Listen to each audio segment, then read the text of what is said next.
안녕하세요. 시원한 한방경매 박시우입니다. 토지 이야기 15번째 시간. 오늘은 물에 대하여 이야기하도록 하겠습니다. 인간의 몸의 구성 요소가 70%가 물입니다. 그만큼 물은 중요합니다. 만약 소수가 물을 독점한다면 어떻게 생각하십니까? 많은 분들이 괴롭고 힘들어지는 일이 발생하게 될 것입니다. 그래서 물은 국가 차원에서 엄청난 규제를 가하여 관리하고 있습니다. 오늘 우리가 말씀드려야 할 부동산의 물도 마찬가지입니다. 우리가 개발하고자 하는 토지에 물이 있다면 그 물에 대한 각종 규제를 풀 줄 알아야 하고 해당 토지가 원하는 대로 개발이 될 수 있도록 진행이 될 것입니다. 부동산에서의 물은 완벽하게 이해하려면 하천법과 강에 대한 수원 권역, 댐 그리고 환경법에 따른 권역을 모두 아셔야 합니다. 오늘 이 네 가지 중에서 하천에 대하여 알아보도록 하겠습니다. 하천에 관한 법은 5가지입니다.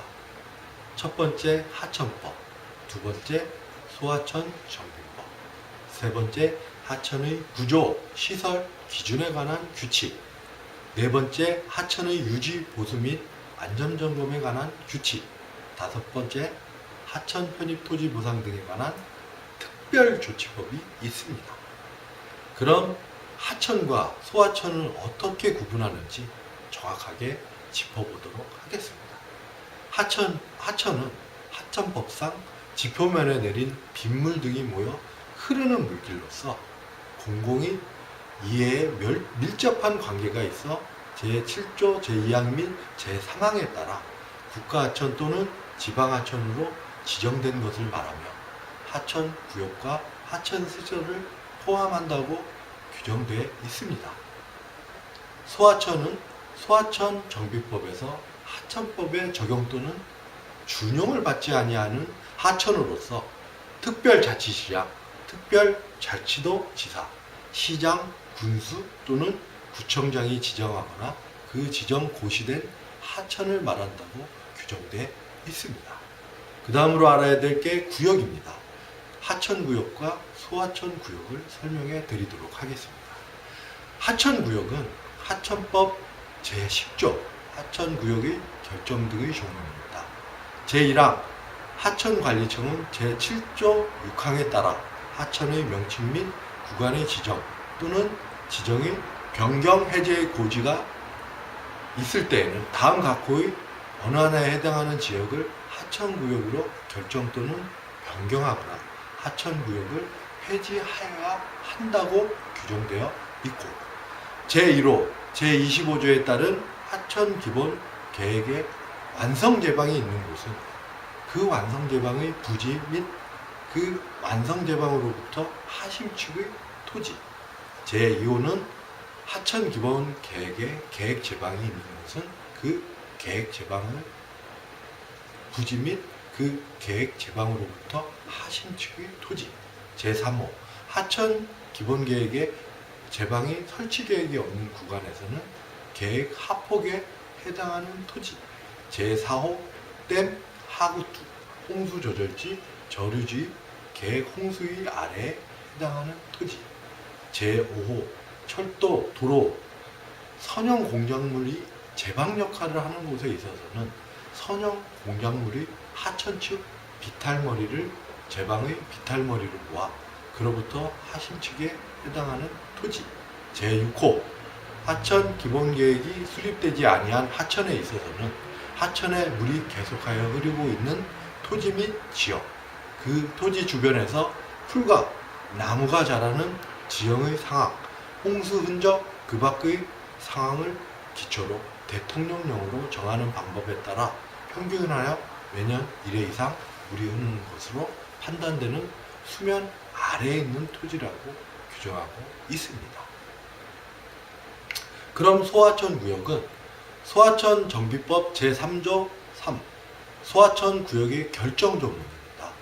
제1항 관리청은 제3조 4항에 따라 소하천의 지정 변경 또는 폐지 고시가 있는 때에는 다음 각호의 어느 하나에 해당하는 구역을 소하천 구역으로 결정하거나 소하천 구역을 변경 또는 폐지하여야 한다고 규정하여 있고, 제1호 소하천의 형상과 기능을 유지하고 있는 토지의 구역, 제2호 소하천 시설이 설치된 토지의 구역, 제3호 제방이 있는 곳은 그 제방으로부터 물이 흐르는 쪽의 토지구역이라고 규정하고 있습니다.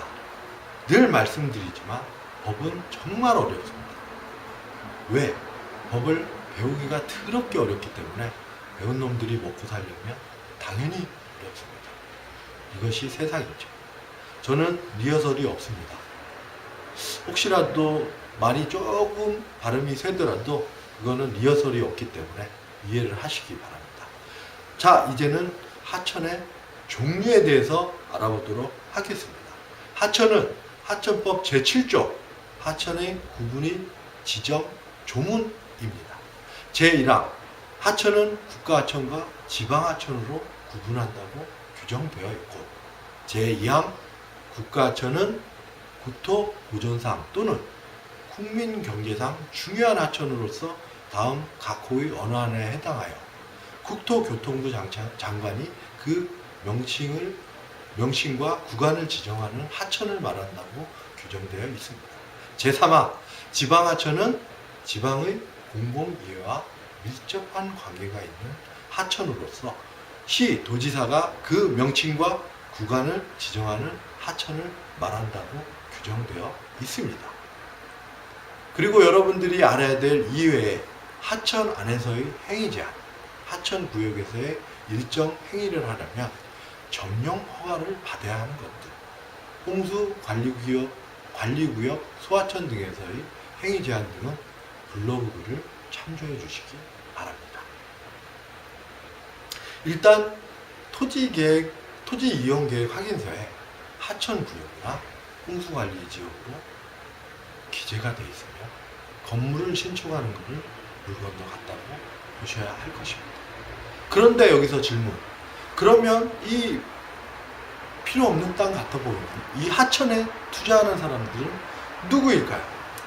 하천에 투자하는 사람은 국가가 매수 청구할 수 있는 경우, 국가가 사준다는 확신이 있었을 때 하천에 투자를 하는 것입니다. 일 사례로 이명박 정부에서 4대강 공사에서 자전거 도로로 이용했던 하천 구역 내 토지가 국가로부터 수용당했던 적이 있었습니다. 이 정보를 가지고 있었던 사람은 그 공사가 시행되기 이전에 누구도 관심을 가지지 않고 사려고 하지도 않았던 하천 지역 토지만을 헐값에 매입하였고 그 토지를 국가가 수용했기 때문에 대박이 났었던 거죠. 여러분들에게 다음 몇 가지를 더 알려드리면 더 많은 것들을 느끼게 될 것입니다. 하천 매수 청구권에 대한 하천법 제79조 토지 등의 매수 청구 조문입니다. 제1항 하천구역의 결정 또는 변경으로 그 구역 안의 토지, 건축물, 그 밖의 그 토지에 정착된 물건을 종로의 용도로 사용할 수 없어 그 효용이 현저하게 감소한 토지 등 또는 그 토지 등의 사용 및 수익이 사실상 불가능한 토지 등의 소유자는 다음 각 호의 어느 하나에 해당하는 자는 하천관리청에 그 토지를 매수 청구할 수 있다고 규정하고 있습니다.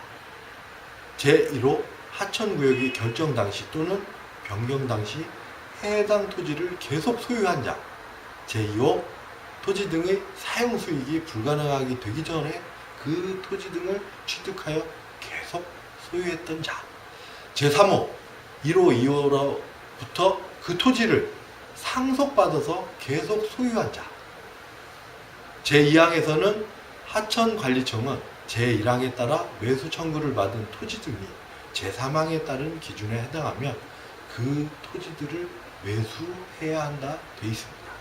제3항에서 제1항에서의 종래 용도로 사용할 수가 없어 그 효용이 현저하게 감소한 토지 등은 그 토지 등의 사용 및 수익이 사실상 불가능한 토지 등의 구체적인 판정 기준을 대통령령으로 정한다고 규정되어 있습니다. 그 세부 내용을 보겠습니다.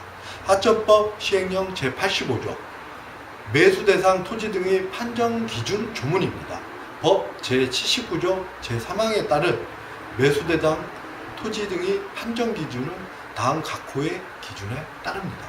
이 경우 토지 효용 감소, 사용, 수입, 불가능 등에 대한 본인의 규칙 사유가 일정 없어야 합니다. 제1호 종로의 용도대로 사용할 수 없어 그 효용이 현저히 감소한 토지 매수 청구 당시 하천구역 지정 이전의 지목대로 사용할 수 없는 토지와 그 위에 건축물 및 그 밖의 토지에 정착된 물건을 말합니다. 제2호 사용 수익이 사실상 불가능한 토지 법 제33조 및 제46조에 따른 행위 제한으로 사용 수익이 불가능한 토지와 그 위에 건축 및 그 밖의 토지에 정착된 물건이라고 규정되어 있기 때문입니다. 다음으로 매수 청구의 절차에 대해 알려드리도록 하겠습니다. 하천법 제80조 매수 청구의 절차 등 조문입니다. 제1항 하천관리청은 제79조 1항에 따라 토지 등의 매수 청구를 받은 날로부터 6개월 이내 매수 청구 대상 여부 및 매수 예상 가격 등을 매수 청구인에게 통보하여야 하고 제2항 하천관리청은 제1항에 따라 매수 대상 토지 등을 통보하는 한 토지 등에 대해서는 5년 범위 내에서 대통령령으로 정하는 기간 이내에 매수 계획을 수립하여 그 매수 대상 토지 등을 매수하여야 하고 제3항 매수 대상 토지 등을 매수하려는 경우 매수 대상 토지 등의 매수 가격이 산정 기준, 방법 및 시기 등에 관하여 공익 사업을 위한 토지 등의 취득 및 보상에 관한 법률을 준용하여 제4항은 1항부터 3항까지 규정에 따라 매수한 토지 등을 국가에 귀속된다고 규정되어 있습니다. 그리고 알아두셔야 할 폐천 부지를 달라고 하는 것. 소하천 정비법 제25조 폐천 부지 등의 교환 유상 양녀 조문은 블로그글로 대신을 합니다. 정말 법은 까다롭고 힘듭니다. 제가 법을 배운 분들을 평화하는 건 아니지만 그분들의 노력에 의해서 만든 법들이 우리를 지켜주고 있습니다. 자, 많은 분들은 하천이라면 고개를 젓지만 저는 하천이라 해서 버리지 않습니다. 일단 하천이라는 말이 나오면 저는 저렴한 가격인지를 먼저 봅니다. 그 다음 그 하천이 소하천 구역에서 벗어날 가능성들을 타진해 봅니다. 왜? 하천이라도 국가에 매수 청구를 할 수가 있고 하천 구역으로 지정되면 폐하천과 교환이나 양녀를 해달라고 주장할 수 있기 때문입니다. 좀 더 나아가 하천이면 국가가 시행하는 만약에 개발 사업이 있다면 국가는 개인의 소유권을 수용해야 하기 때문에 수용 보상금을 지급받게 됩니다. 이때 수용 금액은 소유자가 주장하는 금액을 주는 것이 아니라 표준지 공시지가를 기준으로 지급하는 점을 아셔야 합니다. 그래서 혹시라도 해당 하천을 낙찰이나 매수하여 수용당하는 재테크가 목적이라면 낙찰이나 매입가는 표준지 공시지가보다 낮게 매입이 되어야 합니다. 그래야 나중에 보상이나 그 관련된 매각에서도 곤란한 일들을 당하지가 않을 수가 있습니다. 하천은 분명 개발을 할 수 없는 땅임에는 분명합니다. 또한 개발하고자 하는 땅이 하천과 관련이 있는 토지라면 그 땅을 개발하는 것은 정말 어렵습니다. 법과 감이 없는 대다수의 투자자는 땅을 보면 지목을 먼저 봅니다. 일단 대지여야 안심을 하죠. 그 다음 형상을 봅니다. 네모 반듯하면 좋은 땅으로 알고 있습니다. 마지막으로 도로에 붙어 있는지 유무를 따집니다. 왜? 도로에 붙어 있어야 좋은 땅이라는 고정관념 속에 살아왔기 때문입니다. 저 박시우와 인연이 된 여러분들은 이제부터 땅을 보면서 기존 개념의 좋은 땅들은 기본으로 가져가세요. 좋은 땅이 아니어도 좋은 땅이 될 수 있는 땅이라는 것을 추가시켜 주시기 바랍니다. 저 박시우가 늘 강조하는 말, 부동산은 뭐다? 바로 활용도다. 2000년대 이후 토지로 부자가 된 사람들은 대다수가 토지를 개발해서 부자가 된 사람보다는 쓸모없는 하천부지 등 이런 것들을 싸게 구입해서 수용당해서 돈을 번 자들이 더 많습니다. 현재의 투자 기준 중 하나는 수용 가능성이 있다면 일단 좋은 땅이라는 기준이라 생각됩니다. F실러의 말로 오늘의 강의를 마칩니다. 시간의 걸음에는 세 가지가 있다. 미래는 주저하며 다가오고, 현재는 화살처럼 날아가고, 과거는 영원히 정지하고 있다. 여러분의 시간은 어떠신가요? 오늘 주말입니다. 행복한 주말 보내시고 다음 주 건강한 모습으로 다시 뵙겠습니다. 감사합니다.